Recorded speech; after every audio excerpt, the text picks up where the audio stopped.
Hello students, welcome back to the channel and welcome to day 11 of course with yoga. आज का हमारा topic है आहार। स्टार्ट करते हैं प्रोबायोटिक्स के साथ में। डब्ल्यूएचओ ने 2001 में इसकी डेफिनेशन हमें दी थी। That is the probiotics are the living micro organisms. क्या होते हैं? लिविंग माइक्रो ऑर्गेनिजम्स होते हैं जो कि बॉडी में एडमिनिस्टर किए जाते हैं, मीन्स बॉडी में डाले जाते हैं एडिक्वेट अमाउंट के अंदर, एडिक्वेट अमाउंट में बॉडी तक पहुंचाए जाते हैं। पर्टिकुलर जो इसकी अमाउंट चाहिए होती है हमारी बॉडी में, उस अमाउंट में बॉडी तक पहुंचाए जाते हैं, जो कि हमें बहुत सारे हेल्थ बेनिफिट प्रोवाइड करते हैं। Provide health benefits to the host. Host means जो भी उसको गेन कर रहा है उसे बहुत सारे हेल्थ बेनिफिट्स प्रोवाइड करते हैं। अब इसका जो कॉमन एग्जांपल है लैक्टोबैसिलस, जो कि आपको बोला जाता है कि आप कर्ड लेना चाहिए। सेक्रोमाइसिस। सोर्स क्या क्या है? Curd, yogurt, butter milk, bread. Uses and benefits क्या क्या होते हैं? इम्प्रूव इंटेस्टिनल फ्लोरा, मीन्स जो आपका जो गुड बैक्टीरिया है उसको इंक्रीज करेगा, इम्यूनिटी को बढ़ाएगा, कंट्रोल करता है कोलेस्ट्रोल को, और जो हमारे पास एंटीबायोटिक एसोसिएटेड डायरिया होता है उससे भी हमें क्या करता है? प्रिवेंट करता है। और useful in infective diarrhoea, infective diarrhoea में यूजफुल है। And help in lactose intolerance, जितने भी लोग हैं जिनको लैक्टोज इंटॉलरेंस है उसमें हेल्प करता है कि उनको टॉलरेंट बनाया जा सके। और रिड्यूस कॉन्स्टिपेशन। आईबीएस और आईबीडी में भी बहुत ज्यादा हेल्पफुल है। साथ ही साथ एलर्जीज, एजमा और जितने भी यूटीआई के इन्फेक्शन है उनमें भी बहुत अच्छा काम करता है। इसकी जो एक लाइन में आप इसे लर्न कर सकते हो, good bacteria is equals to better gut plus में better immunity. Next we have prebiotics. अब प्रीबायोटिक्स क्या होते हैं? पहले हमने देखा प्रोबायोटिक्स, अब हम देखते हैं प्रीबायोटिक्स। ये हमारे पास थे मैक्रोन्यूट्रिएंट्स, ये है हमारे पास माइक्रोन्यूट्रिएंट्स। ओके, तो prebiotics are non digestible food. ये कैसे होते हैं? ये डाइजेस्टेबल नहीं होते हैं। Non digestible food ingredients that promote the growth, जो कि प्रमोट करते हैं ग्रोथ को and activity of the beneficial bacteria. ये बैक्टीरिया की ग्रोथ को और उसकी एक्टिविटी को इंप्रूव करते हैं, प्रमोट करते हैं, लेकिन ये बॉडी के अंदर डाइजेस्ट नहीं होते हैं। बल्कि प्रोबायोटिक्स क्या होते हैं? बॉडी के अंदर डाइजेस्ट होते हैं और ये नहीं होते हैं। Beneficial bacteria in the intestine and improve host health, ये भी होस्ट की हेल्थ को इंप्रूव करेंगे, लेकिन एक ही मेजर डिफरेंस है, क्या? ये डाइजेस्ट नहीं होते हैं। इनका मैकेनिज्म क्या होता है? Non digested by human, human से डाइजेस्ट नहीं होंगे, ये कोलोन तक पहुंचेंगे। ओके, लार्ज इंटेस्टाइन तक पहुंचेंगे, एज इट इज अनचेंज पहुंचते हैं कोलोन तक भी। फर्मेंटेड बाय बेनिफिशियल बैक्टीरिया, और जो बेनिफिशियल बैक्टीरिया है उससे फर्मेंट होंगे, ग्रोथ इंक्रीज करते हैं हमारी बॉडी के अंदर गुड बैक्टीरिया का। और गुड बैक्टीरिया जैसे ही आपकी बॉडी में इंप्रूव होंगे, इंक्रीज होंगे, तो आपकी जो हेल्थ है गट की वो भी अच्छी रहेगी। इसके जो सोर्स है हमारे पास, garlic, onion, banana, asparagus, sugar beet. Common prebiotic compounds कौन कौन से हैं हमारे पास? है इन्यूलिन, लैक्टुलोज, जितने भी हैं हमारे पास कॉमन प्रीबायोटिक कंपाउंड्स हैं। इनका काम क्या होता है? इंप्रूव गट माइक्रोबायोटा, जो हमारी बॉडी के गट के अंदर जो माइक्रोब्स प्रेजेंट है उन्हें इंप्रूव करना, इम्यूनिटी को बूस्ट करना, एंटीऑक्सीडेंट इफेक्ट भी देखने को मिलता है, reduce hyperlipidemia and help to prevent osteoporosis. अब बेसिक डिफरेंस जानते हैं प्रोबायोटिक्स और प्रीबायोटिक्स में क्या होता है। पहले हमने देखा कि ये नॉन डाइजेस्टेबल होते हैं और ये क्या होते हैं? लाइव माइक्रो ऑर्गेनिजम्स होते हैं। ये गुड बैक्टीरिया को ऐड करते हैं और ये उन्हें क्या करते हैं? खाना खिलाते हैं, फीड करते हैं गुड बैक्टीरिया को। लैक्टोबैसिलस एक एग्जांपल है, यहाँ पे इन्यूलिन और एफओएस हमारे पास फ्रक्टो ओलिगोसैकेराइड्स। ओके, एग्जांपल्स है। Pro means pro people, means pro means good होता है ना। Okay, pre means prepared food for bacteria, pre का मतलब होता है प्रिपरेशन। नेक्स्ट हमारे पास आता है balance diet. Balance diet contains all nutrients in the right quantity. अब आप बचपन से जब बैलेंस डाइट की डेफिनेशन पढ़ते आ रहे हो तो आपने क्या पढ़ा है? यही तो पढ़ा है कि balance diet is a complete containment of the all nutrition in the right quantity and proportion to maintain normal growth, health and well-being. normal growth, health और well-being को maintain करने के लिए हम क्या यूज में लेते हैं? बैलेंस डाइट यूज में लेते हैं। अब इसके अंदर प्रिंसिपल क्या होता है बैलेंस डाइट का? बैलेंस है मतलब उसमें सारे न्यूट्रिएंट्स कैसे मिलेंगे? राइट अमाउंट में मिलेंगे। Protein should provide 10 to 15% of daily energy. Protein कितनी एनर्जी देता है? 10 to 15%। उसके साथ में सीरियल्स, जो जितने भी हमारे अनाज हैं, जो लेग्यूम है, दालें हैं, मिल्क है, उनका रेशो क्या होता है? 3:1:2.5। Fat should provide 20 to 30% of total energy. Protein से 2 टाइम्स ज्यादा एनर्जी देता है कौन? Fat. And remaining energy should come from carbohydrate. तो जो रेस्ट ऑफ एनर्जी वो कहाँ से आती है? कार्बोहाइड्रेट से। माइक्रो न्यूट्रिएंट्स मीन्स जो हमारी बॉडी में विटामिन है, मिनरल्स हैं, वो भी एडिक्वेट अमाउंट में होने चाहिए। Salt intake should be less than 5 gram per day, और जो सोल्ट इनटेक है वो कितना होना चाहिए? 5 ग्राम पर डे से भी कम होना चाहिए। और जंक फूड को अवॉइड करेंगे तभी हमारी डाइट कैसी रहेगी? Balance diet. अब इसका इंपॉर्टेंस क्या है? ग्रोथ को मेंटेन करता है, न्यूट्रिएंट डेफिशिएंसी से प्रिवेंट करता है, एनर्जी प्रोवाइड करता है, इम्यूनिटी को इंप्रूव करता है, और जितने भी लाइफस्टाइल डिसऑर्डर्स है जो आजकल बहुत ज्यादा कॉमन है उसे भी प्रिवेंट करता है। नेक्स्ट हमारे पास आता है न्यूट्रिएंट्स रिक्वायरमेंट। न्यूट्रिएंट्स की रिक्वायरमेंट कब है, कैसे है, क्यों है? ESR, estimated average requirement. कितनी एवरेज रिक्वायरमेंट होती है न्यूट्रिएंट्स की? Average nutrients requirement of A population. ESR क्या है? एवरेज रिक्वायरमेंट है पॉपुलेशन के अंदर न्यूट्रिशन की, and mainly use for public health planning. ये पब्लिक हेल्थ प्लानिंग के लिए हम ईएसआर को एस्टिमेट करते हैं। Next we have RDA, recommended dietary allowance means amount of nutrition needed by healthy individual. वो अमाउंट जो कि न्यूट्रिशन की एक हेल्दी इंडिविजुअल, हेल्दी पर्सन को चाहिए होती है, वो क्या होती है? RDA. Meets daily nutrition requirement. और आरडीए क्या करता है? डेली की जो न्यूट्रिशन रिक्वायरमेंट है उसे भी फुलफिल करता है, साथ ही साथ प्रिवेंट करता है डेफिशिएंसी को। आरडीए रिकमेंडेड है। जो TUL mean tolerable upper limit, कितना टॉलरेट कर सकता है, मैक्सिमम सेफ इनटेक कितना है, और intake about TUL may cause the toxicity. अगर हम टॉलरेबल अपर लिमिट से ज्यादा लेंगे तो वो क्या करेगा? टॉक्सिसिटी को भी बढ़ा देता है अपनी बॉडी के अंदर, न्यूट्रिशन की टॉक्सिसिटी भी हो जाती है। फैक्टर्स अफेक्टिंग न्यूट्रिशन रिक्वायरमेंट, क्या क्या फैक्टर है? एज है, अब पर्टिकुलर जो बच्चा है वो बच्चा जो जितना खाता है उतना बड़े को नहीं चाहिए, जो जितना बड़ा इंसान खाता है उतना बच्चे को नहीं चाहिए होता है। जेंडर्स, मेल और फीमेल की डाइट भी अलग अलग होती है। Pregnancy and lactation, physical activity and disease condition. Next we have the physical activity classification. अब फिजिकल एक्टिविटी कैसी होती है? एक सेडेंटरी मीन्स आप पूरे टाइम चेयर टेबल पे बैठे हो, आपका चेयर टेबल का ही काम है, मीन्स आप कोई ऑफिस वर्क करते हो जैसे, तो लिटिल फिजिकल एक्टिविटी, उसमें क्या होगा? आप कुछ पानी लेने, कुछ अपने फिजिकल मतलब बेसिक जो नीड्स होती है लाइक हैंड वॉश करने, खाना खाने, आप इतना ही मूवमेंट करोगे, है ना? तो लिटिल फिजिकल एक्टिविटी होगी। एग्जाम्पल टीचर है, ऑफिस वर्क है, डॉक्टर्स है। मॉडरेट वर्क मीन्स आप continuous use of hand and feet. Moderate में क्या होता है? जो जैसे कोई भी गार्डनर होता है, कोई फार्मर होता है, तो कंटिन्यूसली अपने हाथों का और पैरों का यूज करता रहता है। हैवी वर्क, हैवी वर्क के अंदर क्या होता है? जो फिजिकल लेबर्स होते हैं लाइक जो रिक्शा ड्राइवर है, या फिर अपने पास कुली है, जो स्टोन कटर्स हैं, वो सब क्या आते हैं? Heavy work. ओके, क्लासिफिकेशन के अंदर। नेक्स्ट जो हमारे पास आता है that is the proximate productive principle of food. Proximate principle क्या है और प्रोटेक्टिव प्रिंसिपल क्या है? अब प्रोक्सिमेट के अंदर क्या आता है हमारे पास? मैक्रोन्यूट्रिएंट्स, और जो प्रोटेक्टिव है उसमें आते हैं हमारे पास micronutrients. Proximate principal means proximate principle क्या करेगा? एनर्जी प्रोवाइड करेगा। और प्रोटेक्टिव, अभी प्रोटेक्टिव प्रिंसिपल क्या होता है फूड का? कि वो फूड हमें प्रोटेक्ट करता है डिजीज से। अब कैसे? देखो, प्रोक्सिमेट है तो प्रोक्सिमेट प्रिंसिपल के अंदर एनर्जी आ रही है। अब एनर्जी हमें किससे मिलती है? फैट से, प्रोटीन से, कार्बोहाइड्रेट से। लेकिन जो हमारी एनर्जी तो मिल गई हमें प्रोक्सिमेट से, लेकिन प्रोटेक्ट करेंगे कौन? विटामिन और मिनरल्स। ओके, सो प्रोक्सिमेट क्या होता है? पावर होती है, और प्रोटेक्टिव क्या होती है? प्रोटेक्शन होती है। नेक्स्ट हमारे पास आता है protein. Proteins are the complex organic nitrogen containing compounds made up of amino acid. आपने बचपन से पढ़ा है कि प्रोटीन्स किससे बनते हैं? अमीनो एसिड से। ये ऑर्गेनिक नाइट्रोजन कंटेनिंग कंपाउंड होते हैं जो कि अमीनो एसिड से बने हैं। अब अमीनो एसिड भी कौन कौन से हो सकते हैं? लाइक सिस्टीन हो सकता है। अब देखो, इसका हम एसेंशियल अमीनो एसिड नीट से लर्न करते हुए आ रहे हैं, तो अब भी हम इजीली लर्न कर लेंगे। इसका कॉम्पोजिशन कैसे होता है? प्रोटीन के अंदर क्या होता है? एक तो कार्बन होता है, दूसरा हमारे पास होता है hydrogen, oxygen, nitrogen, sulphur. Okay, some proteins also contain the phosphorus and the iron। अब carbon, hydrogen, oxygen, nitrogen, sulphur, लेकिन किसी किसी के अंदर हमारे पास फोस्फोरस भी होता है, आयरन भी होता है। नेक्स्ट हमारे पास आते हैं इसके कुछ फैक्ट्स। लाइक हमने बताया था पहले की स्लाइड में जब बात करी थी, तो 10 से 15% हमारे पास प्रोटीन प्रेजेंट था एवरेज जो न्यूट्रिशन के रूप में, उसका 2 गुना हमारे पास क्या प्रेजेंट था? फैट प्रेजेंट था। अब यहाँ पे protein constitute about the 20% of the body weight. Protein कितना पार्ट बनाता है बॉडी का? 20%। तो protein made up of the 24 amino acid. Protein जो है वो 20% बॉडी का वेट बनाएगा, खुद 24 अमीनो एसिड से बना है, जिसके अंदर से 9 असेंशियल अमीनो एसिड होते हैं, और जो कि हमें किससे मिलते हैं? फूड से मिलते हैं। रिमेनिंग जो है हमारे पास, जो बाकी के बच गए, वो नॉन असेंशियल अमीनो एसिड होते हैं, जिसको बॉडी सिंथेसाइज कर सकती है। अब नॉन असेंशियल क्या होगा? जो बॉडी खुद बना लेगी, वो ये तो नहीं बोलेगी कि भाई मुझे बाहर से प्रोवाइड करो। नॉन असेंशियल चीजें क्या होती हैं? जो अपने घर पे आसानी से मिल जाती है। और असेंशियल क्या होती है? जो हम बाहर से लेके आते हैं।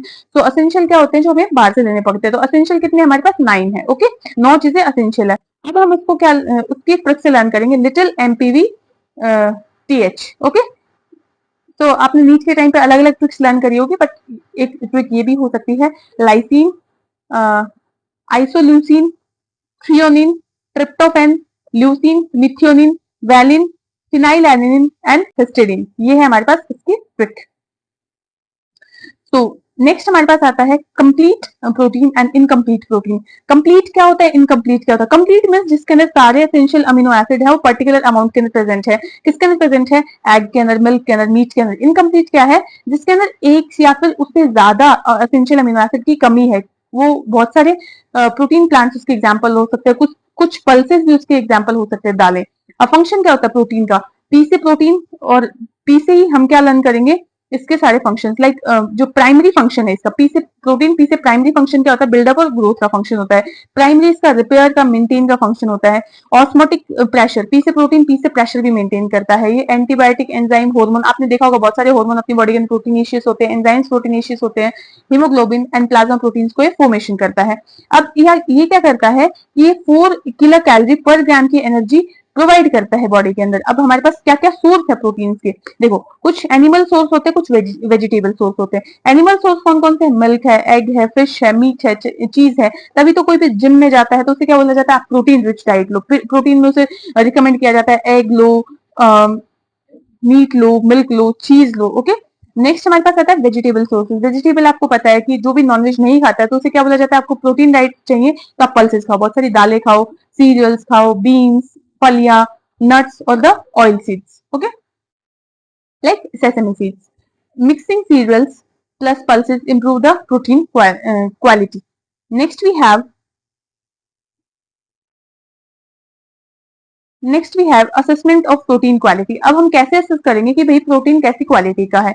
सबसे पहले हम जानेंगे, पहला जो क्लासिफिकेशन है उसके अंदर amino acid score means major essential amino acid. उसके अंदर हम क्या मेजर करेंगे? असेंशियल अमीनो एसिड कितने हैं? एनिमल में कितने होने चाहिए? 70 to 80% तक, वेजिटेबल में 50 to 60। अब नेट प्रोटीन यूटिलाइजेशन, बॉडी के अंदर कितना प्रोटीन यूटिलाइज हो रहा है, percentage of absorbed protein retained by the body. Next we have the protein energy ratio, protein और एनर्जी का रेशियो कितना है? तो प्रोटीन एनर्जी का रेशियो जो है वो नॉर्मली 10 to 15% होना चाहिए। अब ये हमने पहले ही सारा स्टडी कर लिया था। देखो, प्रोटीन रिक्वायरमेंट जो आरडीए है वो 0.83 ग्राम पर केजी पर डे, ईएआर है 0.66 ग्राम पर केजी पर डे। ये आरडीए और ईएआर हमने पहले कैलकुलेट करना देखा था, estimated average requirement and recommended dietary allowance. Remaining amino acids are the sorry, so good quality protein is the 1 gram per kg per day. Assessment of the protein nutrition, अब हम कैसे assess करेंगे? Mid arm circumference, आपकी mid arm जो है उसकी circumference को calculate करके, हाइट को कैलकुलेट करके, सीरम एल्बुमिन से, सीरम ट्रांसफेरिन से, क्रेटिनिन से और टोटल बॉडी नाइट्रोजन से। Next we have the protein deficiency disease. कौन कौन सी होती है? Protein energy malnutrition, marasmus, kwashiorkor, nutritional anaemia and the low birth weight. ये सारी डिजीज आप पहले ही पढ़ चुके हैं। अब आता है हमारे पास फैट्स। अब पहले हमने पढ़ा फैट, अब प्रोटीन, अब हम पढ़ते हैं fats. Fats are the ester of glycerol and fatty acid. अब फैट्स किससे बनते हैं? फैटी एसिड से और ग्लिसरॉल से। तो टाइप ऑफ लिपिड, लिपिड क्या, लिपिड कितने प्रकार का होता है, मतलब फैट्स कितने प्रकार का होता है? Simple lipids, compound lipids and derived lipids. Simple lipids are the triglycerides, compound lipids we have the phospholipids, derived lipids we have the cholesterol. Okay, type of fatty acid, saturated and unsaturated. Students ये सारा common है जो आप पहले NEET preparation में पढ़ चुके हैं। ओके, तो सैचुरेटेड फैटी एसिड कौन से होते हैं? जो कि हमें मोस्टली एनिमल फैट जिसके अंदर आता है। सैचुरेशन किसके अंदर होता है? एनिमल्स के अंदर होता है। ऐसे लर्न करना, जो मोस्टली एनिमल्स का जो फैट है वो क्या है? सैचुरेटेड फैट है। अनसैचुरेटेड क्या होता है? जो वेजिटेबल ऑयल्स होते हैं। Unsaturated are the vegetable oils. अब सैचुरेटेड के अंदर क्या एग्जाम्पल है? That is the lauric acid, palmitic acid and the stearic acid. अब अनसैचुरेटेड क्या है? अनसैचुरेटेड यूवी आता है ना, तो यूवी से लर्न किया, जो वेजिटेबल ऑयल्स हैं हमारे पास, that is the MUFA, mono unsaturated fatty acid and the PUFA. Okay, poly unsaturated fatty acid. MUFA कौन होता है? ओलिक एसिड, और ये क्या कौन होता है? Linoleic acid. Essential fatty acid, essential है मीन्स जो बॉडी खुद सिंथेसाइज नहीं कर सकती है, उसे बाहर से मतलब फूड से ही ऑब्टेन होते हैं। इसके इंपॉर्टेंट एग्जांपल्स है लिनोलिक एसिड। तो ये जो है हमारे पास, ये क्या होता है? अनसैचुरेटेड होता है। और एरिकिडोनिक एसिड। इसके सोर्स कौन कौन से हैं? सनफ्लावर ऑयल, सॉफ्लॉवर ऑयल और soybean oil, sesame oil, corn oil. Next हमारे पास आता है सोर्स ऑफ फैट। अब सोर्स क्या हो सकता है? एनिमल फैट भी हो सकता है और वेजिटेबल फैट भी हो सकता है। एनिमल में क्या होता है? घी, बटर, मिल्क, चीज, एग और मीट। वेजिटेबल में क्या होता है? ग्राउंडनट, मस्टर्ड, सेसमे और कोकोनट ऑयल। फंक्शन क्या होता है फैट का? अब प्रोटीन में जितनी एनर्जी दी थी भाई, अब फैट की भी लर्न करनी पड़ेगी। फैट की कितनी करेंगे? 9 किलो कैलोरी पर ग्राम। आई होप आपने पहले ये सारी चीजें नीट की प्रिपरेशन के टाइम पढ़े होंगे, तो आपको कुछ रिजेम्बलेंस या फिर कुछ रिमेम्बरेंस होगी दिमाग में। सो 9 किलो कैलोरी, एफ से फैट। तो फैट के अंदर 3 अक्षर, 3 किया नो, तो it is 9। Sphere proteins help absorption of the fat soluble vitamin, वो कौन से होते हैं? ए, के, डी, ई, ऐसे लर्न करते हैं। ओके, तो स्पोर्ट्स इंटरनल ऑर्गन, फैट क्या करता है? सपोर्ट ही तो करता है आपके इंटरनल ऑर्गन को, इंसुलेट करता है बॉडी को कोल्ड से, और कोलेस्ट्रॉल के सिंथेसिस में हेल्प करता है।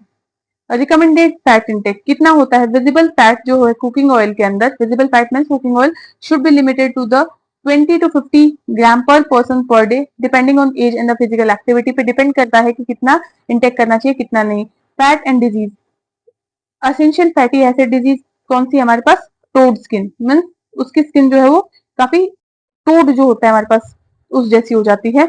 और एक्सेस फैट, एक्सेस फैट क्या होता है? ओबेसिटी, मोटापा।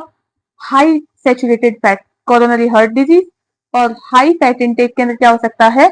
जो हमारे पास कोलोरेक्टल जो कैंसर है उसके रिस्क बढ़ सकते हैं। Next we have the carbohydrates and vitamin. तो कार्बोहाइड्रेट्स क्या होते हैं? ये ऑर्गेनिक कंपाउंड्स होते हैं।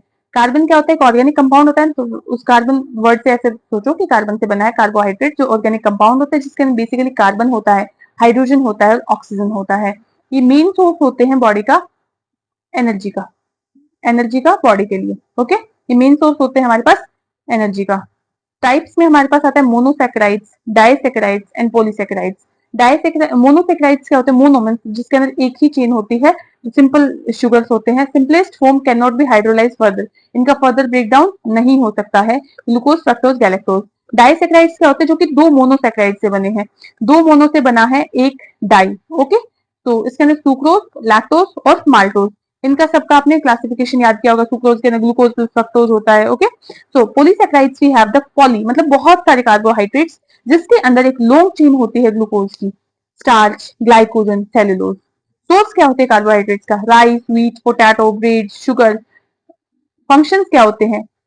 फैट, फैट के अंदर आए 3 शब्द, 3 लेटर्स, सॉरी 3 लेटर्स आए, विच इज 9, उसने दिया 9। अब कार्बोहाइड्रेट्स, कार्बोहाइड्रेट्स कितना? 4 किलो कैलोरी पर ग्राम। देखो बच्चों, कार्बोहाइड्रेट नाम तो बहुत बड़ा है लेकिन एनर्जी कितना देता है? बहुत कम देता है। फैट बहुत नाम छोटा है लेकिन काम बड़ा है। ओके, ऐसा याद रखेंगे। Stored as the glycogen in the liver and the muscle, liver और मसल में इसका ग्लाइकोजन के रूप में स्टोरेज होता है। ये भी प्रोटीन की स्पेयरिंग में हेल्प करता है, फैट मेटाबॉलिज्म के लिए रिक्वायर होता है। ये कीटोसिस को प्रिवेंट करता है एंड डाइटरी फाइबर्स प्रोवाइड करता है। Next we have the vitamin. अब जो इसके डाइटरी फाइबर्स हैं, अब डाइटरी फाइबर्स के एग्जांपल जान लीजिए आप। सेलुलोज, हेमिसेलुलोज, एक्टिन, लिग्निन, गम, म्यूसिलेज। फंक्शन क्या होते हैं? कॉन्स्टिपेशन को प्रिवेंट करेगा कार्बोहाइड्रेट, कोलेस्ट्रॉल को कम करेगा और ब्लड शुगर को कंट्रोल करता है, prevent colon cancer and improve digestion. Next we have the vitamin. Vitamin are the organic micronutrients. कैसे हैं? माइक्रोन्यूट्रिएंट्स। जो हमारे पास विटामिन होते हैं और जो मिनरल्स होते हैं, विम से याद रखेंगे, विटामिन और मिनरल्स क्या होते हैं? माइक्रोन्यूट्रिएंट्स होते हैं। ओके, अब माइक्रो में आई आता है ना, वैसे लर्न करेंगे। विटामिन क्या होते हैं? माइक्रोन्यूट्रिएंट्स होते हैं जो कि स्मॉल अमाउंट में चाहिए होते हैं नॉर्मल ग्रोथ और मेटाबॉलिज्म के लिए। अब इसका क्लासिफिकेशन कैसे आता है? हमने पहले याद किया था कि कुछ फैट सोल्यूबल विटामिन होते हैं, कौन कौन से? ए, के, डी, ई। कुछ हमारे पास वाटर सॉल्युबल विटामिन होते हैं, कौन कौन से? बी कॉम्प्लेक्स एंड सी। अब देखो, सबसे पहले आता है हमारे पास विटामिन ए। विटामिन ए का जो साइंटिफिक नेम अगर हम बोले तो क्या होता है? रेटिनोल। बहुत इंपॉर्टेंट है, एमसीक्यू क्वेश्चन आ सकता है। इसके सोर्स क्या है? लीवर है, फिश लीवर ऑयल है, एग यॉक, बटर मिल्क और कैरेट। आपको पता है आंखें ठीक करनी है तो गाजर खाओ, सब ऐसा ही तो बोलते हैं। अब इसके फंक्शंस क्या होते हैं? विजन के लिए, आंखों के लिए बहुत अच्छा है, स्किन के लिए बहुत अच्छा है, स्किन के लिए अच्छा है तभी एपिथेलियल टिश्यू को मेंटेन करता है, इम्यूनिटी में सपोर्ट करता है और ग्रोथ को प्रमोट करता है, एंटीऑक्सीडेंट की तरह काम करता है। कौन? बीटा कैरोटीन, जो कि कैरेट के अंदर प्रेजेंट होता है। अब हम बात करें इसकी डेफिशिएंसी की। डेफिशिएंसी मतलब कि डी से डेफिशिएंसी, डी से क्या होती है? डिजीज होती है। डेफिशिएंसी के अंदर क्या होता है बच्चों? डिजीज होती है। तो कौन सी डिजीज होती है? विटामिन सी ई से, सॉरी ए से। ए क्या होता है? आंखों के लिए अच्छा है, तो वैसी ब्लाइंड डिजीज होती है। कौन सी? Night blindness. Okay, night blindness, xerophthalmia. और हमारे पास आप लर्न कर सकते हो ड्राई स्किन, क्योंकि स्किन के लिए भी तो हमने बहुत अच्छा बताया है। और ये जो है एंटीऑक्सीडेंट है, इम्यूनिटी को मेंटेन कर रहा है, तो मतलब इन्फेक्शन से बचा के रखेगा। अब प्रिवेंट क्या होता है? अब कैसे बचाव कर सकते हैं? विटामिन ए रिच डाइट लो, अच्छे से गाजर वाजर खाओ बच्चों, और विटामिन ए सप्लीमेंट्स बच्चों को प्रोवाइड करो। नेक्स्ट हमारे पास आता है विटामिन बी कॉम्प्लेक्स। अब विटामिन बी कॉम्प्लेक्स है ना, सारे एक साथ में लर्न कर लो आप अच्छे से। विटामिन बी कॉम्प्लेक्स के अंदर vitamin B1, B2, B3, B5, B6, B9 and B12। अब देखो B1, B1 क्या होता है? थियामिन। क्या होता है? Thiamine. Okay. B2 is the riboflavin, B3 is niacin, B5 is, 5 से आता है pantothenic acid, B6 is equals to pyridoxine, B9 is the folic acid and B12 is the साइनोकोबालामीन। अब B1 क्या होता है? उसका सोर्स होता है हमारे पास ये जो ग्रीन्स है, मीट है, एग है, यीस्ट है। और इसका काम क्या होता है? ये देखो होल ग्रेन है, मीन्स कार्बोहाइड्रेट्स मिलेंगे इसके अंदर। तो कार्बोहाइड्रेट्स मिलेंगे तो फंक्शन क्या होगा? कार्बोहाइड्रेट के मेटाबॉलिज्म का, नर्व फंक्शन का। और B1 से क्या होगा? बीबी वाली डिजीज होगी। B1 से क्या होगा? बीबी वाली डिजीज से।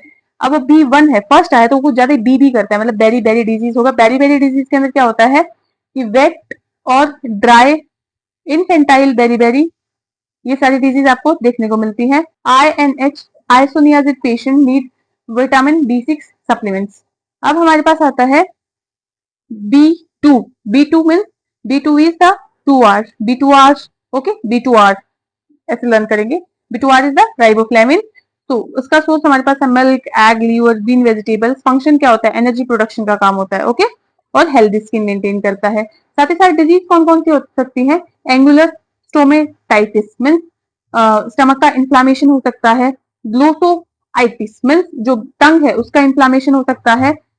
और डर्मेटाइटिस स्किन के लिए है, तो डिजीज भी आपको स्किन के रिलेटेड ही देखने को मिलेंगी। जो जिसका फंक्शन है उसी से रिलेटेड आपको डिजीज देखने को मिलेगी। नियासिन, नियासिन के अंदर जो विटामिन है बेसिकली बी, आपका उसका जो सोर्स देखोगे वही मिलेगा आपको, meat, fish, liver, groundnut. Okay, same से सोर्स है, बस कुछ एक आदमी ही डिफरेंस है। एनर्जी मेटाबॉलिज्म का काम करता है, नर्वस सिस्टम पे ये भी काम करता है, जैसे हमारा B1 कर रहा था। तो इसका क्या होता है? प्लेग्रा, बहुत इंपॉर्टेंट है। प्लेग्रा के अंदर स्टूडेंट्स आते हैं D3, 3D। अब 3D क्या होता है? एक होता है डर्मेटाइटिस, एक होता है डिमेंशिया, सुनेगा नहीं, और खुजली होगी। ओके, और डायरिया होगा। ठीक है। B5 पेंटोथेनिक एसिड, जो कि हर फूड के अंदर मिल जाता है। और इसका काम क्या होता है? कोर्टिकोस्टेरॉइड सिंथेसिस का काम होता है, फैट मेटाबॉलिज्म का काम होता है। और इससे डिजीज जो होते हैं रेयर ही है, इतनी देखने को नहीं मिलती है। B6, B6 का वही सोर्स है, होल ग्रेन बनाना नट। प्रोटीन मेटाबॉलिज्म का काम है, अमीनो एसिड मेटाबोलाइज करेगा। और पेरिफेरल न्यूराइटिस, कन्वर्जन और अनीमिया देखने को मिलता है। ओके, सारी ब्रेन रिलेटेड डिजीज मिलेंगी और अनीमिया होगा, ब्रेन और blood. B9 we have the green leafy vegetable liver, और डीएनए सिंथेसिस आरबीसी फॉर्मेशन का काम करेगा। और megaloblastic anaemia, glossitis, diarrhoea, neural tube के अंदर डिफेक्ट देखने को मिलते हैं। B12 we have the liver, meat, fish, milk and the DNA synthesis का काम है, आरबीसी मैच्योरेशन का काम है, और नर्व फंक्शन का काम है। मेगेलोब्लास्टिक पर्निशियस अनीमिया के अंदर ये बहुत ज्यादा हेल्पफुल होता है। Next we have vitamin C, that is the ascorbic acid. Vitamin C क्या होता है? स्कॉर्बिक एसिड होता है। अब विटामिन ए को बोला था हमने, क्या बोला था? Retinol. Vitamin C is the ascorbic acid. तो इसके सोर्स होते हैं हमारे पास आंवला, फाइलेंथस अमेरिका। रिच सोर्स होता है गुआवा, ऑरेंज, लेमन, टोमेटो और ग्रीन लीफी वेजिटेबल्स। फंक्शन क्या होता है इसका? कोलेजन फॉर्मेशन का फंक्शन होता है, वुंड हीलिंग का, आयरन एब्जॉर्प्शन का। तभी तो आपके जब भी आयरन सप्लीमेंट्स लेते हो तो उसके साथ क्या लेते हैं? आपके विटामिन सी के टेबलेट। एंटीऑक्सीडेंट और इम्यूनिटी को बूस्ट करता है। डिजीज कौन सी होती है? स्कॉर्बिक एसिड से हुई स्कर्वी। स्कर्वी क्या होता है? ब्लीडिंग गम डिजीज होती है, जहां पे आपके गम से ब्लीडिंग आती है। और poor wound healing, weakness, anaemia और ब्रूशिंग। प्रिवेंशन क्या होता है? आप जो फ्रूट्स है जिसके अंदर विटामिन सी प्रेजेंट है वो आपको सब अपनी डाइट में इंक्लूड करने हैं। Next we have the vitamin D. That is the calciferol. अब विटामिन डी क्या होता है? कैल्सीफ्लोल। ये फैट सोल्यूबल विटामिन है, क्योंकि हमने याद किया था ए के डी ई क्या है? फैट सोल्यूबल विटामिन है, जो कि हेल्प करता है कैल्शियम और फॉस्फोरस एब्जॉर्प्शन में। सोर्स क्या हो सकता है? सनलाइट हो सकता है, फिश लीवर हो सकता है, एग योग, बटर मिल्क हो सकता है और मशरूम हो सकता है। इसका फंक्शन क्या होता है? अब देखो, विटामिन डी है तो कैल्शियम एब्जॉर्प्शन का फंक्शन रहेगा, कैल्सीफ्लोल है ना, कैल्शियम एब्जॉर्प्शन होगा, कैल्शियम के साथ में फॉस्फोरस भी आता है, बोन टिप का फॉर्मेशन आता है, मेंटेन करते हैं नॉर्मल मसल फंक्शंस को। अब इसके साथ में हम बात करें तो डेफिशिएंसी क्या हो सकती है? बच्चों के अंदर रिकेट्स देखने को मिलती है, जो बोन रिलेटेड डिजीज है, और अडल्ट में हमें ऑस्टियोमैलेशिया। सो जो डेली रिक्वायरमेंट है that is the 600, and elderly के अंदर, अडल्ट के अंदर 600 एंड एल्डरली के अंदर हमारे पास 800। तो ई वी हैव द टोकेफ्रोल। ई क्या होता है? टोकेफ्रोल होता है सोर्स हमारे soybean, nuts, green vegetables. Function क्या होता है? एंटीऑक्सीडेंट फंक्शन होता है, इम्यूनिटी को बूस्ट करता है और ये रिप्रोडक्टिव हेल्थ को मेंटेन करता है, ये इसका इंपॉर्टेंट फंक्शन है। डेफिशिएंसी इसकी बहुत रेयर देखने को मिलती है, मसल वीकनेस होगा, पेरिफेरल न्यूरोपैथी और हिमोलाइटिक अनीमिया देखने को मिलेगा इन्फेंट्स में। विटामिन के क्या होता है? ग्रीन वेजिटेबल्स वगैरह इसके सोर्स होते हैं और ये सिंथेसाइज किया जाता है इंटेस्टिनल बैक्टीरिया के द्वारा। अब ये इसका काम क्या होता है? जैसा कि ये क्या होता है? ये रिप्रोडक्टिव हेल्थ को मेंटेन करता है। और विटामिन के क्या करता है? ब्लड क्लोटिंग में हेल्प करता है, क्योंकि ये प्रोथ्रोम्बिन के सिंथेसिस में हेल्प कर रहा है, ब्लीडिंग को प्रिवेंट करता है, ब्लीडिंग जहां से होती है उसे रोकता है। डिफिशियंसी एक्सेसिव ब्लीडिंग देखने को मिल सकती है, अगर इसकी कमी हुई तो हेमरेज या फिर ब्लीडिंग गम्स देखने को मिलेगा। प्रिवेंशन क्या है? बैलेंस डाइट लीजिए आप और विटामिन के लीजिए। और विटामिन के जो इंजेक्शन है वो किसके अंदर? न्यूबॉर्न्स के अंदर। के से क्या ऐसे लर्न करेंगे? कोगुलेशन। ओके, नेक्स्ट हमारे पास आता है मिनरल्स। मिनरल्स के अंदर हमारे पास सबसे पहले आता है कि ये क्या है? इनऑर्गेनिक माइक्रोन्यूट्रिएंट्स है। मैंने आपको पहले ही याद कराया था कि विम से हम लर्न करेंगे विटामिन एंड मिनरल्स क्या है? माइक्रो न्यूट्रिएंट्स है, जो कि ग्रोथ के लिए और जो नॉर्मल बॉडी फंक्शन है उसके लिए रिक्वायर्ड होते हैं। अब जो मेजर मिनरल्स है वो कौन है? कैल्शियम है। कैल्शियम कहाँ से मिलता है? आपको बोला जाता है घर में दूध पियो, आपको कैल्शियम मिलेगा, हड्डियां मजबूत होंगी। तो मिल्क, चीज, कर्ड, ग्रीन लीफी वेजिटेबल्स और रागी से। फंक्शन क्या होता है इसका? मिल्क। विटामिन डी किस पे फंक्शन करता है? बोन फॉर्मेशन, पेटेट formation, blood clotting, muscle contraction और नर्व ट्रांसमिशन। डेफिशिएंसी क्या है? रिकेट्स है, ओस्टियोपोरोसिस है। Phosphorus, phosphorus egg, milk, meat, fish से हमें मिलता है। बोन और टिथ फॉर्मेशन इसका फंक्शन है। एटीपी प्रोडक्शन में भी बहुत ज्यादा इसका रोल होता है, एनर्जी मेटाबॉलिज्म के अंदर भी। और वीक बोन हमें देखने को मिल सकती है डेफिशिएंसी के साथ में। सोडियम क्या करता है? हमें सोल्ट के अंदर देखने को मिलता है NaCl, ओके, जो हमारे घर पे टेबल सोल्ट होता है उससे। फ्लूइड बैलेंस, जो हमारे जो पंप है बॉडी के, वो सोडियम को बहुत ज्यादा रिक्वायर होते हैं। लाइक मतलब 3Na और 2K+ का रिक्वायरमेंट होता है हमारे पास। तो एसिड बेस मेंटेन करेगा और नर्व इंपल्स ट्रांसमिशन। नेक्स्ट हमारे पास आता है पोटेशियम। पोटेशियम क्या क्या सोर्स होता है हमारे पास? बनाना होता है, सिट्रस होता है और वेजिटेबल्स और पल्सेस। हार्ट के अंदर बहुत अच्छा फंक्शन करता है, nerve conduction and muscle contraction. Deficiency के अंदर हमारे पास हाइपोकैलेमिया देखने को मिल सकता है और मसल वीकनेस, पैरालिसिस तक की कंडीशन भी प्रेजेंट होती है। मैग्नीशियम भी है द सोर्स कौन कौन से होते हैं? ग्रीन वेजिटेबल्स होते हैं, नट्स होते हैं, फॉर्मेशन बोन का फॉर्मेशन करेंगे, enzyme activation in the muscle function. Next we have the trace elements, जो कि बहुत ही कम अमाउंट में प्रेजेंट होते हैं, ट्रेस।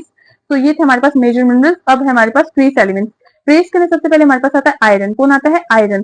तो आयरन का काम क्या होता है? आपको पता ही है कि हीमोग्लोबिन का फॉर्मेशन करता है और आयरन डेफिशिएंसी से हमें अनीमिया देखने को मिलता है। आयोडीन, आयोडीन किसके लिए इंपॉर्टेंट होता है? थायराइड सिंथेसिस के लिए। और deficiency goitre and the क्रिटनेस।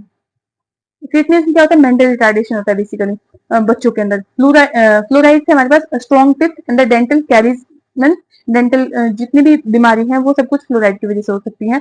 Zinc के अंदर growth and the wound healing और immunity. Growth retardation, poor wound healing deficiency से हमें देखने को मिलेगी। कॉपर क्या करता है? आरबीसी का फॉर्मेशन कराता है और अनीमिया हो सकता है। क्रोमियम से insulin action and impaired glucose tolerance. ये आप देख रहे हैं स्टूडेंट्स, ये आपके लिए नए हैं, बाकी आप सबसे पहले से फैमिलियर हैं। क्रोमियम और सेलेनियम। क्रोमियम क्या होता है? इंसुलिन के एक्शन को कंट्रोल करता है और सेलेनियम क्या करता है? एंटीऑक्सीडेंट होता है। अब क्रोमियम अगर इंसुलिन का एक्शन इम्पेयर होगा तो ग्लूकोज भी इम्पेयर होगा, टॉलरेंस नहीं होगी और डायबिटीज जैसी बीमारियां हमें देखने को मिलेगी। और एंटीऑक्सीडेंट है तो यहाँ पे केशन डिजीज हमें देखने को मिलती है। अब फूड हाइजीन, फूड हाइजीन का मतलब क्या होता है? फूड हाइजीन, हाइजीन मतलब कि साफ सफाई। अब maintaining cleanness during the production, जब हम फूड का प्रोडक्शन कर रहे हैं, खेती के अंदर उसे उगा रहे हैं, उसे प्रिपेयर कर रहे हैं, खाने को बना रहे हैं, उसे स्टोर कर रहे हैं, उसे सर्व कर रहे हैं, ये सब किसके अंदर आता है? फूड हाइजीन के अंदर आता है, ताकि हम क्या प्रिवेंट कर सके? जो हमारे पास फूड बोर्न डिजीज है उसे प्रिवेंट कर सके। अब इसके ऑब्जेक्टिव क्या होते हैं? प्रिवेंट फूड कॉन्टेमिनेशन, जो कंटेमिनेशन है उसका जो खराब होना है उससे बचाया जा सके और फूड पॉइजनिंग को रोका जा सके और इंश्योर सेफ फूड सब तक हम पहुंचा दें। प्रिंसिपल क्या होते हैं फूड हाइजीन के? पर्सनल हाइजीन, पहले तो जो खाना बना रहा है, प्रिपेयर कर रहा है, उसे ही खुद की हाइजीन रखनी चाहिए और साफ से बर्तन में बनाना चाहिए, साफ पानी का यूज करना चाहिए, कुकिंग भी उसके अच्छे से हो और उसकी स्टोरेज भी बहुत अच्छे से हो ताकि वो इंसेक्ट से और रोडेंट से लाइक चूहों से बचाया जा सके और किचन को भी क्लीन रखे। सैनिटेशन ऑफ ईटिंग प्लेस, अब हम कहीं भी खाना खाने जाते हैं, बाहर रेस्टोरेंट्स में जाते हैं, तो हम क्या देखते हैं कि कितनी साफ सफाई है कि नहीं है, जो कि गंदे नालों से और जो डर्ट से है वो दूर होने चाहिए। ईटिंग प्लेस जो हम खाना खाने जा रहे हैं और उसकी फ्लोर और जो वॉल है वो वॉशेबल होनी चाहिए ताकि कुछ भी गंदा हुआ तो उसको वॉश किया जा सके। लाइटनिंग और वेंटिलेशन बहुत अच्छा होना चाहिए, पीने का पानी भी अच्छा होना चाहिए और प्रॉपर हैंड वॉशिंग फैसिलिटी भी प्रेजेंट होनी चाहिए।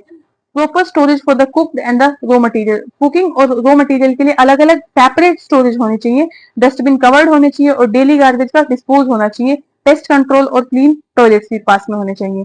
अब नेक्स्ट हमारे पास आता है social aspect of nutrition. Social aspect में सबसे पहले आता है environmental factor. Environmental factor means poor sanitation, unsafe water और इन्फेक्शन और पुअर हाइजीन। अब social aspect of nutrition, nutrition के अंदर अगर एनवायरमेंटल फैक्टर का काम करें, एनवायरमेंटल फैक्टर के बारे में हम जाने तो सबसे पहले आएगा पुअर सैनिटेशन, साफ सफाई नहीं है, गंदगी है, पानी पीने का पानी अच्छा नहीं है, इन्फेक्शन है। और कल्चरल एंड रिलीजन फैक्टर, अब कल्चर आप देखते हो अलग अलग कल्चर के अंदर, अलग अलग रिलीजन के अंदर अलग अलग फूड हैबिट्स होते हैं, तो उनकी फूड हैबिट, उनका जो कल्चर है, ट्रेडिशन, कस्टम और रिलीजियस बिलीफ अलग अलग होते हैं। पर्सनल फैक्टर्स मतलब कुछ लोगों को करेला पसंद होता है, कुछ लोगों को नहीं होता है, तो लाइकिंग डिसलाइकिंग मैटर्स करती हैं और साथ ही साथ कुकिंग मेथड भी सबके अलग अलग होते हैं।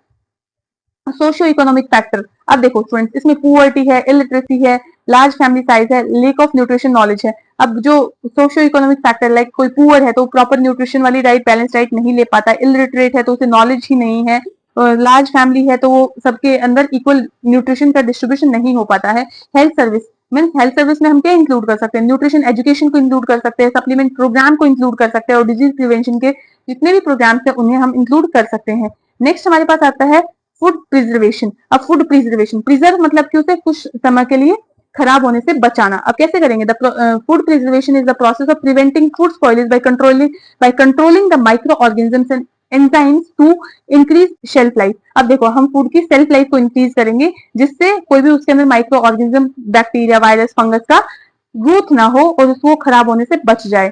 अब ऑब्जेक्टिव क्या होते हैं? वही माइक्रो ऑर्गेनिज्म की ग्रोथ को प्रिवेंट करना, शेल्फ लाइफ को इंक्रीज करना, न्यूट्रिशन वैल्यू को इंक्रीज करना और प्रिजर्व करना और रिड्यूस फूड वेस्टेज, फूड की वेस्टेज को रोकना और सीजनल जो फूड है उसे अवेलेबल कराना throughout the year, taste और वैरायटी को इंप्रूव करना। प्रिंसिपल क्या होते हैं? प्रिवेंट कंटामिनेशन, उससे खराब होने से बचाना, माइक्रो ऑर्गेनिजम्स को डिस्ट्रॉय होने से बचाना, एंजाइम एक्शन को प्रिवेंट करना और जो भी मेंटेन एसेप्सिस मींस जो इन्फेक्शन है उसे मेंटेन करना, रोकना।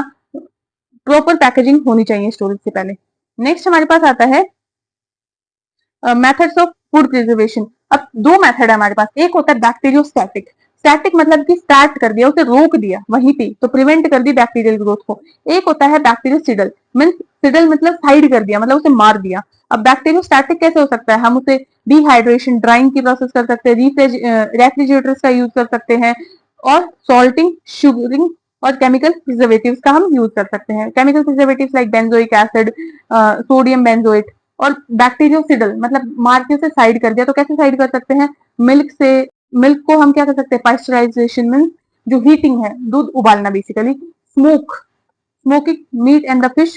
कैनिंग मीन्स जो फ्रूट्स और वेजिटेबल्स है उसे कैनिंग करना। और इरिडेशन, इरिडेशन मतलब कि फूड और वेजिटेबल्स को रेडिएशन के थ्रू जितनी भी वो बैक्टीरिया वगैरह है उसे किल करना।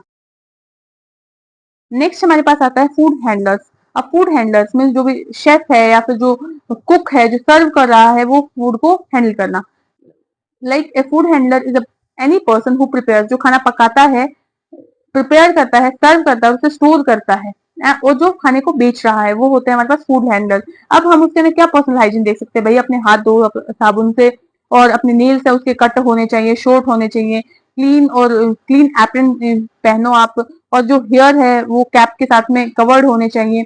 आप खाने की ऊपर ही मतलब ऐसे आप कफिंग ना करो, स्नीजिंग ना करो और do not work when suffering from कोई भी infectious disease like common cold वगैरह, तो उस टाइम पे काम उनको अवॉइड करना चाहिए और मेडिकल एग्जामिनेशन होना चाहिए एम्प्लॉयमेंट से पहले। उसके बाद में हमारे पास आता है फूड बॉर्न डिजीज। कौन कौन से होते हैं student food borne disease? Food borne disease वो होती हैं जो कि caused by the consuming contaminated food and water. अब जो हमने गंदा पानी, जो गंदा खाना खाया है, उसके वजह से जो डिजीज हो रही है, that are the food borne disease. सबसे पहले आता है food intoxication. Food intoxication means caused by the toxins already present in the food। जो ऑलरेडी टॉक्सिन प्रेजेंट है फूड के अंदर, उसकी वजह से जो डिजीज हो रही है वो क्या है? Food intoxication. बॉटुलिज्म, बॉटुलिज्म एक इसका एग्जाम्पल है। या फिर हमारे पास आता है एग्रोट पॉइजनिंग और एपिडेमिक ड्रॉपसी, ये आप याद कर सकते हो। जो हमारे पास लिथारिज्म है इसका एग्जाम्पल, उसके अंदर कोज क्या होता है? Excessive intake of the kesari dal. केसरी दाल का ज्यादा टेक करना लिथारिज्म क्रिएट करता है। और सिम्टम क्या देखने को मिलेंगे आपको? पैरालिसिस हो सकता है आपके लोअर लिम का, और वॉकिंग में आपको डिफिकल्टी हो सकती है।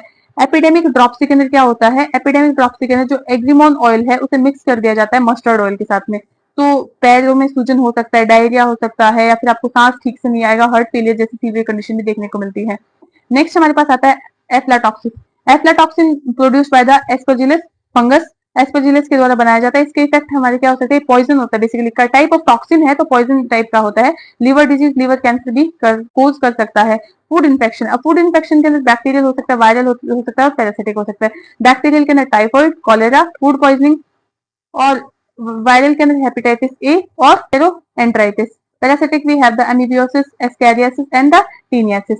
नेक्स्ट हमारे पास आता है फूड फोर्टिफिकेशन। फोर्टिफिकेशन मींस उसकी क्वालिटी जो है उसे इंप्रूव करना, न्यूट्रिशन वैल्यू को इंप्रूव करना। Addition of essential vitamin minerals to food to improve the nutrition quality. Nutrition quality को इंप्रूव करने के लिए जो हम असेंशियल विटामिन और मिनरल्स को फूड में मिलाते हैं वो क्या होता है? Food fortification. ऑब्जेक्टिव क्या होते हैं इसके? न्यूट्रिशन वैल्यू को इंक्रीज करके जो भी डेफिशिएंसी डिजीज है उसे खत्म करना, कम्युनिटी न्यूट्रिशन को इंप्रूव करना और पब्लिक हेल्थ को इंप्रूव करना। इसके कॉमन एग्जांपल कैसे हो सकते हैं? देखो, आयोडाइज सोल्ट हम हमारे घर में यूज करते हैं, तो उसके अंदर क्या होता है? आयोडीन होता है। फोर्टिफाइड मिल्क के अंदर क्या होता है? विटामिन ए और डी होता है। व्हीट फ्लोर के अंदर क्या होता है? आयरन और फॉलिक एसिड हो सकता है, होता है। और राइस के अंदर हमारे पास क्या होता है? आयरन और फॉलिक एसिड होता है। अब क्राइटेरिया क्या होता है फूड फोर्टिफिकेशन का? Criteria, food should be commonly consume. देखो, food should be commonly consume, सबके द्वारा खाया जाना चाहिए, और न्यूट्रिशन जो है वो उसके अंदर वैसा का वैसा मेंटेन रहे, कोई भी चेंज नहीं होना चाहिए उसके कलर और उसके टेस्ट के अंदर, और कॉस्ट इफेक्टिव और सेफ भी होना चाहिए। साथ ही साथ बात करें कि फूड अडल्ट्रेशन। अडल्ट्रेशन क्या होता है? मीन्स एडिंग इनफीरियर और the harmful substances. Adulteration means मिलावट, मीन्स जो फूड से हल्की जो न्यूट्रिशन वैल्यू का है और जो हार्मफुल है उसे फूड के अंदर में ऐड कर देना और रिमूव कर देना जो इंग्रेडिएंट्स हैं फूड के उसके अंदर से। अब देखो, इंटेंशनल, कोई लोग तो अपने मतलब की क्वांटिटी को इंक्रीज करने के लिए इंटेंशनली जानबूझ के मिला देते हैं, done deliberately for the profit. जैसे कि दूध के अंदर पानी मिलाना, चॉक पाउडर मिला देना आटे के अंदर, या फिर सैंड मिला देना शुगर के अंदर।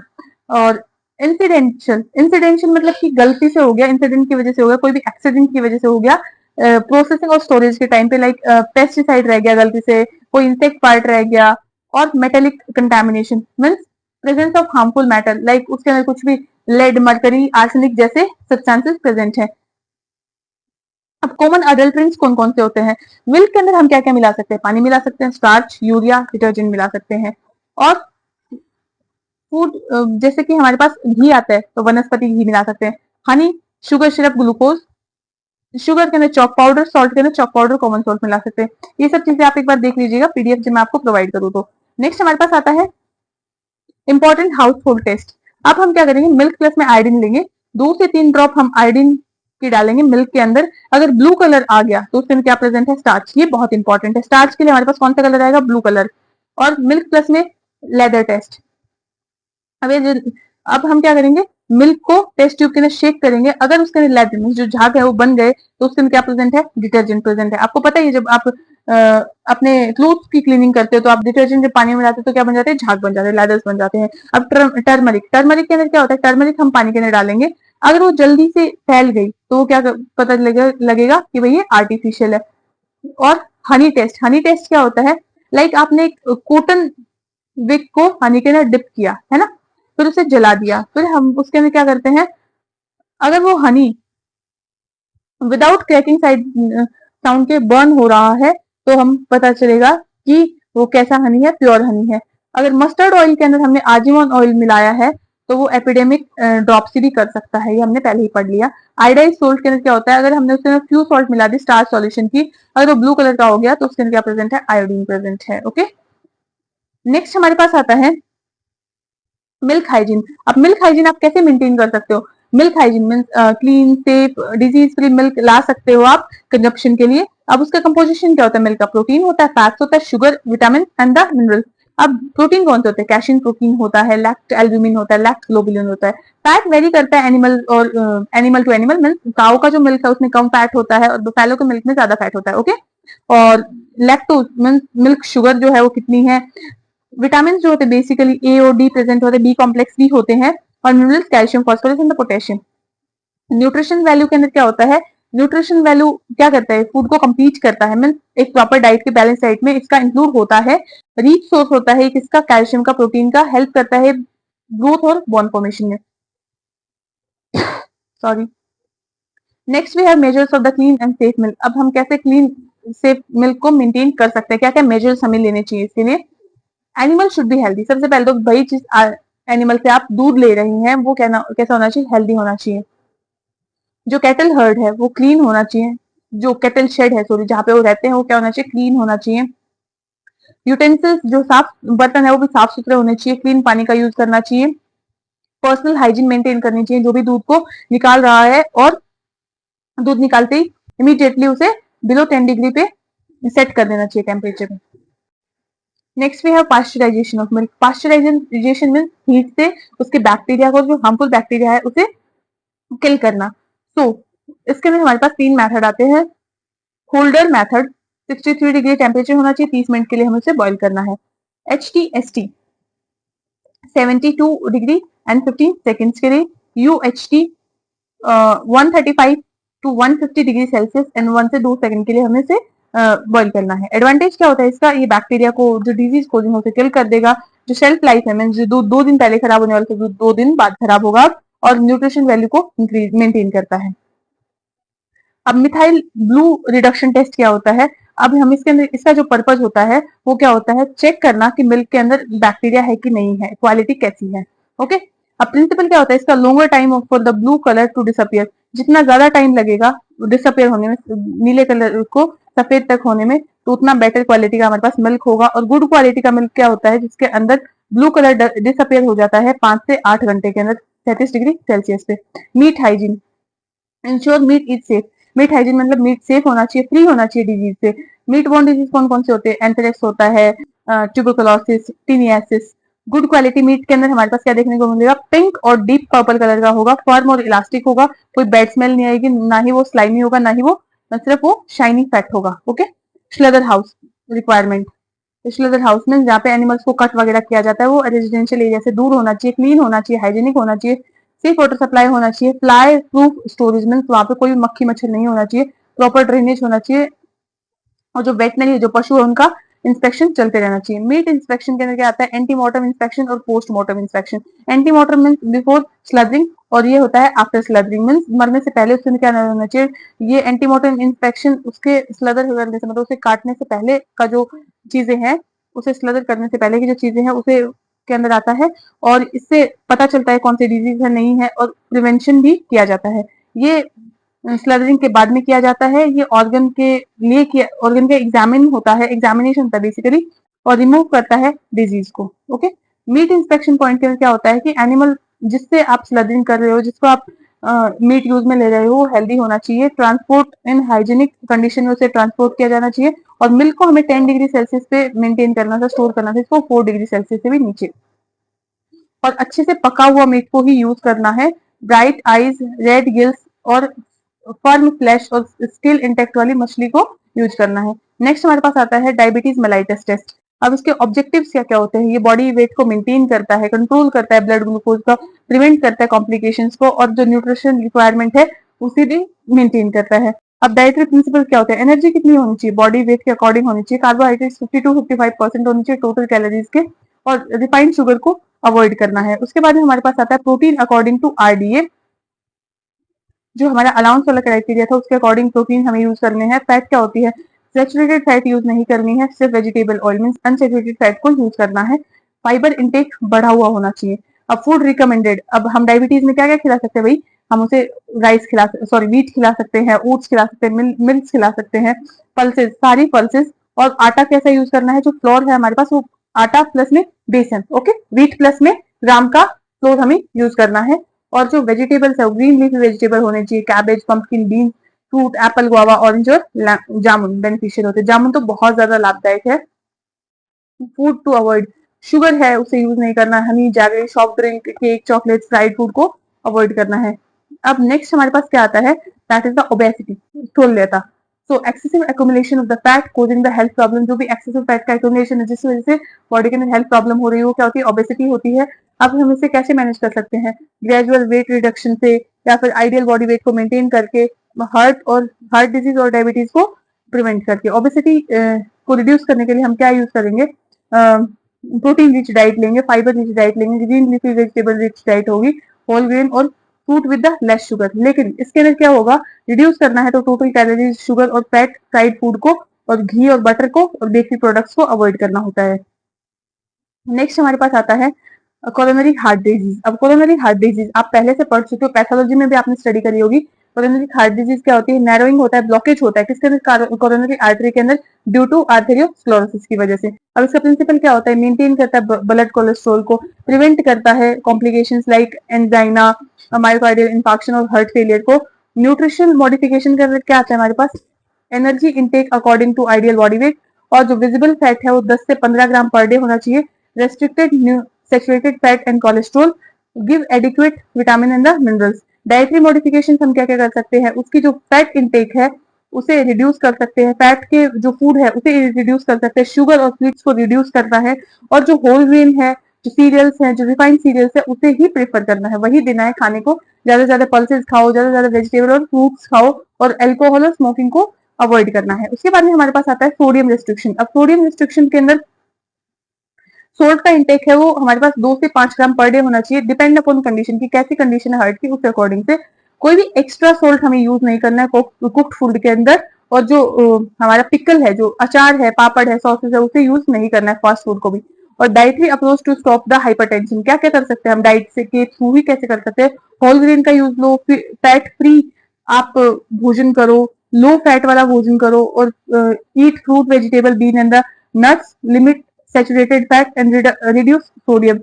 Eat food rich in potassium, calcium and the magnesium.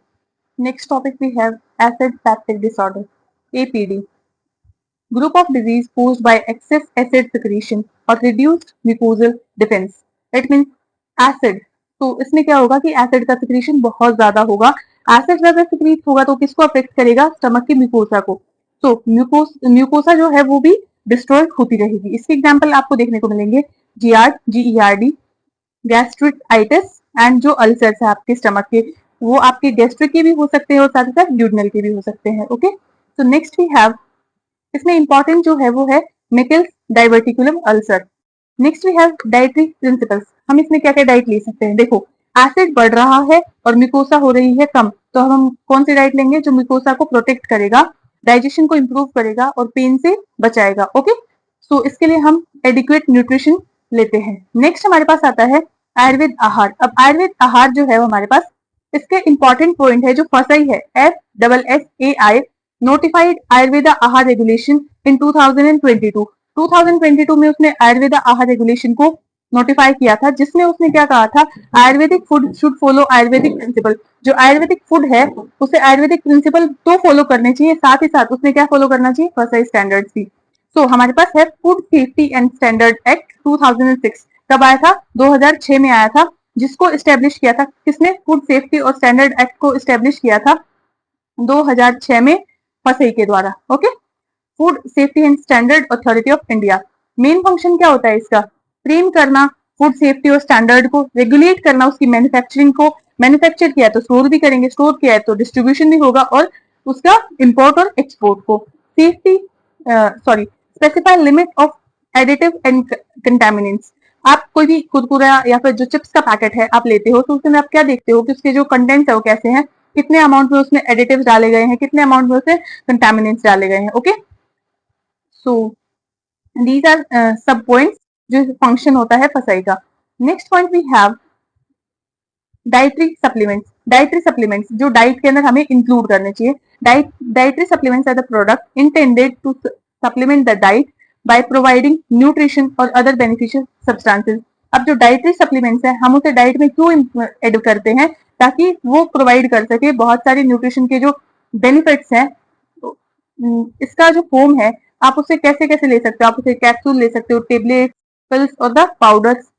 Next we have the must be labelled as dietary supplements. जो भी आप ले रहे हो उसे कैसे लेबल करना है, उसे बताना है कि ये क्या है, डाइटरी सप्लीमेंट है, नॉर्मल फूड नहीं है. और इसके अंदर जब आप डाइटरी सप्लीमेंट ले रहे हो, जैसे आप कुछ भी विटामिन ई के कैप्सूल्स ले रहे हो, तो उसके अंदर आपको नॉर्मल जो आपका फूड है उसे रिप्लेस नहीं करना है, वो आपको बैलेंस डाइट प्रॉपर फॉलो करनी है. न्यूट्रिशन लेवल जो है एक्सीड नहीं होना चाहिए किससे, recommended daily allowance. Categories of dietary supplements, एक होता है हमारे पास health supplement, nutraceuticals, food for special dietary use, food for special medical purpose and the food for sports person. Health supplement क्या क्या हो सकते हैं, विटामिन, मिनरल्स, प्रोटीन्स, ये ड्रग की तरह कंसिडर नहीं किए जाते हैं. न्यूट्रास्यूटिकल्स जो कि फिजियोलॉजी को मेंटेन करते हैं और बेनिफिट पहुंचाते हैं, ये गुड हेल्थ को मेंटेन करते हैं, ये हमें फूड और नॉन फूड सोर्सेज से भी ऑब्टेन होते हैं. जो हमारे पास food for special dietary use है उसके अंदर क्या होता है कि जो स्पेशल मीन्स लाइक ओबेसिटी के अंदर यूज करना है, डायबिटीज में यूज करना है, हाइपरटेंशन में यूज करना है. ओके, जो स्पेशल मेडिकल पर्पस है, लाइक जो स्पेशल मेडिकल कंडीशन को सुपरविजन करने के लिए पेशेंट को दिए जाते हैं, वो क्या होते हैं, स्पेशल मेडिकल पर्पस के लिए फूड्स. ओके, सो डिजीज स्पेसिफिक होते हैं. नेक्स्ट हमारे पास आता है स्पोर्ट्स पर्सन के लिए. अब स्पोर्ट्स पर्सन के अंदर क्या होता है कि जो न्यूट्रिशन को, जो परफॉर्मेंस को एनहेंस कराने के लिए हम जो फूड देते हैं, like tablets, capsule, powders. Food with added prebiotics. Prebiotics क्या थे हमारे पास, माइक्रो न्यूट्रिएंट्स थे जो कि डाइजेस्ट नहीं होते थे बॉडी के अंदर, नॉन डाइजेस्टेबल थे. तो ये नॉन लिविंग फूड होते हैं और ये बेनिफिशियल होते हैं बैक्टीरिया की ग्रोथ के लिए, गुड बैक्टीरिया की ग्रोथ के लिए. फूड विद एडेड प्रोबायोटिक्स, ये क्या होते हैं, डाइजेस्ट होते हैं और ये इंप्रूव करते हैं गट हेल्थ को. Speciality food with botanical ingredients. तो इसके अंदर बहुत सारे बोटानिकल इंग्रेडिएंट्स होते हैं जिसकी हिस्ट्री होती है, काफी लंबे समय से हम यूज कर रहे आ रहे हैं, जैसे टर्मरिक है. और novel food, no significant history. जो हमारे पास बोटानिकल इंग्रेडिएंट्स है, तो उसकी क्या होती है, स्पेसिफिक हिस्ट्री होती है, सेफ हिस्ट्री होती है, लेकिन इसकी कोई भी साइंटिफिक हिस्ट्री नहीं होती है और ये न्यू टेक्नोलॉजी के द्वारा बनाए गए हैं. Next we have Mediterranean diet. Mediterranean diet के मेन फीचर्स क्या होते हैं, बेसिकली फ्रूट्स, वेजिटेबल्स को इंक्लूड करती है, होल ग्रेन, ऑलिव ऑयल और fat and the sea food. Mediterranean sea है, उसी प्रकार से मेडिटेरियन डाइट है, तो बेसिकली फिश और सी फूड होते हैं. इसके अंदर मॉडरेट डाइट होती है और लेस रेड मीट होता है. ये हेल्प करती है हार्ट डिजीज को रिड्यूस करने में, हाइपरटेंशन, ओबेसिटी एंड डायबिटीज को. नोरैडिक डाइट, इसके अंदर fruits, vegetable, whole grain, fish और low fat dairy products use करते हैं.